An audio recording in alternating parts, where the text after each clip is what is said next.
What's up, everyone? It's your boy Lord Welid. Hope you guys are doing well. Hope you guys had a good time. As of right now, I'm gonna start the video. It's gonna be the Raw review. As you already know, that episode of Raw was absolute and utter garbage. From the from the advertising, when I saw that they had that retard, Mr. Iguana, who looks like a butt baby of Santino Marella, and who else? Boogeyman. If Boogeyman was a retard. He looks like that. And then you have the advertise of Io and Raquel, as if we haven't seen those types of match and permutations already before. It's literal insanity. They're doing the exact same thing, rinse and repeat, yet we'll do different permutations, expecting a different result. Then again, what do you expect out of a big nose incompetent like Triple H, who has a team full of flunkies who can't do shit and are as stupid as him, if not stupider? Then again, we this Raw opens up with a segment of Division, a cheap ass version of Evolution, except instead of evolving, it's regressing.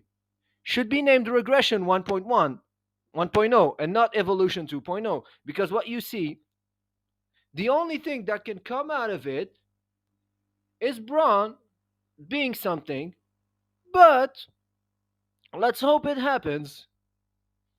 Then you have the match, which sets up the match Braun Breaker versus the Neckbeard's favorite, lame event Jey Uso. And you have him being talking all high and mighty as if he's like this God's gift, even though during the bloodline, I know what some of you will say, good work and all. Roman carried that bitch, that thing. Roman carried it. All he did was be a lackey and a yes man and a weak ass bitch as he is, much like his brother. Two weak ass bitches pretending to be tough guys. Roman was the cool one, yes, but the other two, whatever, lackeys. Much like Randy Orton and Legacy back then, if you remember. Then again, oh, another point about that segment. The Seth Rollins dress. Oh my god. I think that guy really spite books. Yeah, you do sucks on me. I'm gonna dress even more gayer than before. How about that? Ah, fuck you, Seth. And Bronson, the neckbeard, again with the Shula Fala thing. Whatever. And you have Paul Heyman sucking himself off. Apparently he learned that from his buddy, the noseman, Paul Levesque. Not Paul Levesque, like a certain someone says it. It's Paul Levesque, Levesque. There's no extra S in Levesque. Oh, fast forward to it. Then again, you have the match Io versus Raquel. Io defeats Raquel, and later on you have Raquel and Roxanne attacking Io, and you already figured it out. The virtue signaling cunt, Rhea Ripley has to get shoved up. And if only that was enough. No, you have to hear that shitty theme song again. Retard. And looking like the Brock Lesnar that she is when she clearly is not. If you look at things objectively, Raquel would literally butcher her in half. Because if you look at the two, Raquel is built like someone that should be a powerhouse. Rhea is not. Yet knows man, because Raquel is a conservative and has some principles and values, and Rhea is a moralist degenerate, so Noseman pushes the moralist degenerates, as you can already know. Fast forward to it, another piss break match, as if those aren't enough these days. You have Xavier Woods, the jobber out of New Gay, against another clown, another Rey Mysterio ripoff, Penta El Zero Mierdo. And you already know, knowing that Kofi lost to Penta, so obviously Xavier is gonna lose. And after that, we move on to the next match, Judgment Day, half of Judgment Day, which consists of Pretty Pink Princess Finn Balor and the guy who the head bigger than the body, the McDonut, yeah, JD McDonut, yes, that's his name, defeats Dragon Lee, the biggest jobber of all time, and the retard Mr. Iguana.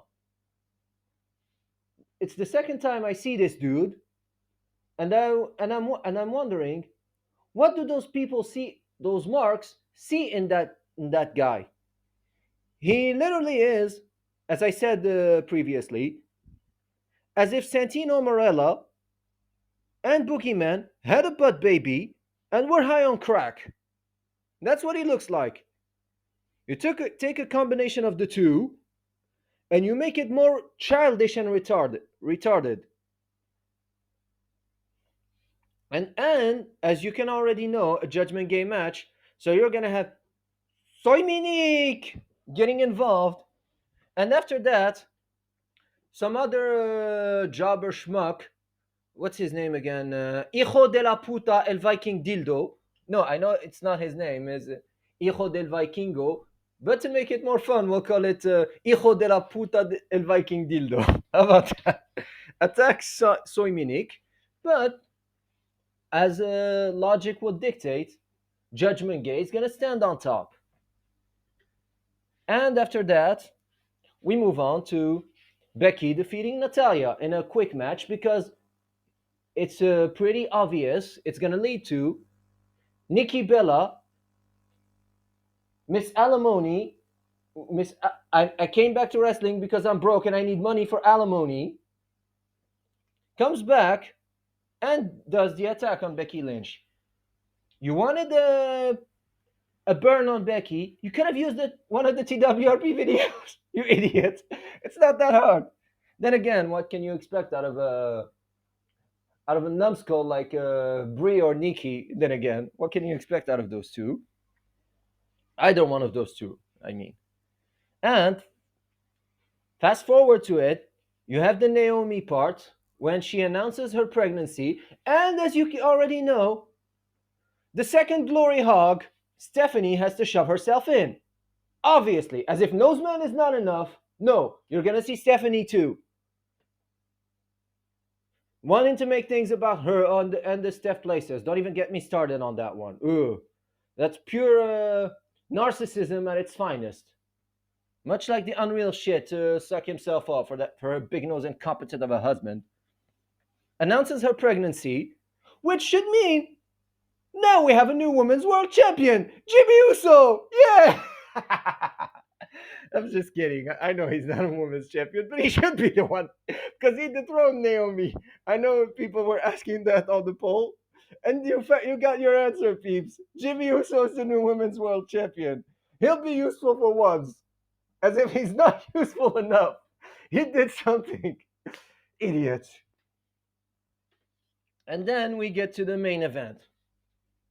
I know I skipped a few things. I'll be back on those. Don't worry. I skipped them. So you have the match.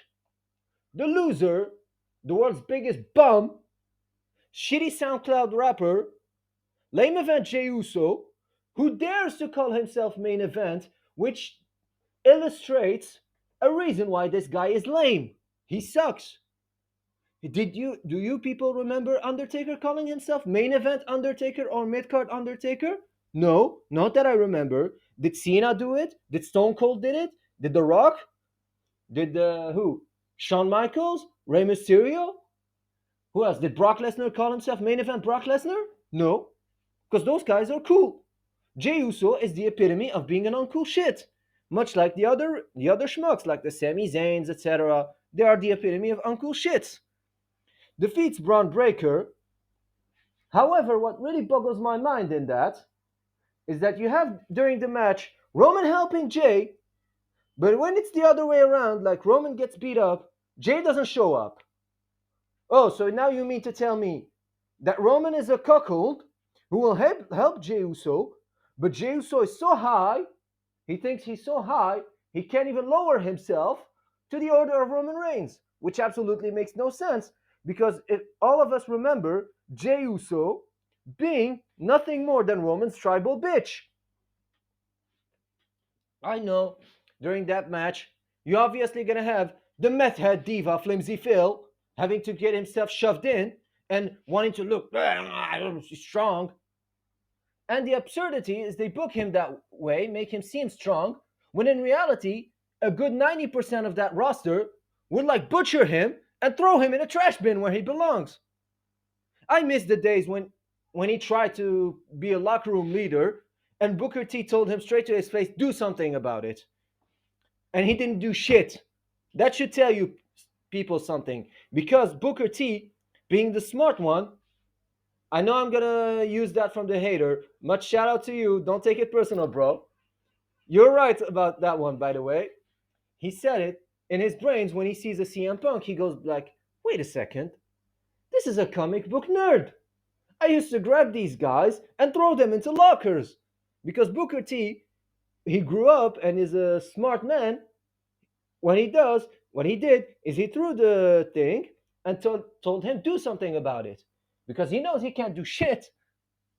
Yet, you see those infantile brains, brainless marks who will yeet like retards, praise CM Punk as if he's a god to them. When in reality, each and every one of us would beat his ass. If we were to fight him, we would beat his ass in the most easiest way possible. Now we get to the things that I skipped. You already know with the Bailey thing has it having like some sort of internal conflict, it's gonna lead to nowhere. It's gonna lead to an absolute failure, just like most of her gimmicks. I know the hugger was kind of a kids thing and all, but it's meant for kids. Wrestling is not for kids, it's for an adult audience or a teenager or above. So that should tell you already as it is. The Sheamus blabbering on about a match, which is sad because at least someone that was at least good enough to not be fired, you see him being treated like shit. Yet you have guys like Cody Rhodes, who left as a massive jobber like 9 to 10 years ago. When he was Stardust, he left as a massive jobber, now gets rewarded everything. CM Punk commits a job abandonment, talks shit about the company that made him somewhat of a name in the first place and gave him way more than he deserves, comes back to it, I know he did the smack talk and all that kind of crap, but you could see the delusions of grandeur from that dude, as well as the hypocrisy, saying you'd never come back, yet you come back. How does that make you feel, Phil? It makes you look like a hypocrite and a bitch, which is exactly what you are. And it's already been known that your lord hates the fuck out of CM Punk, much like all of us reasonable person we do. We all hate that piece of shit, and we see right through him. Unfortunately, those marks are so stupid because he awoken them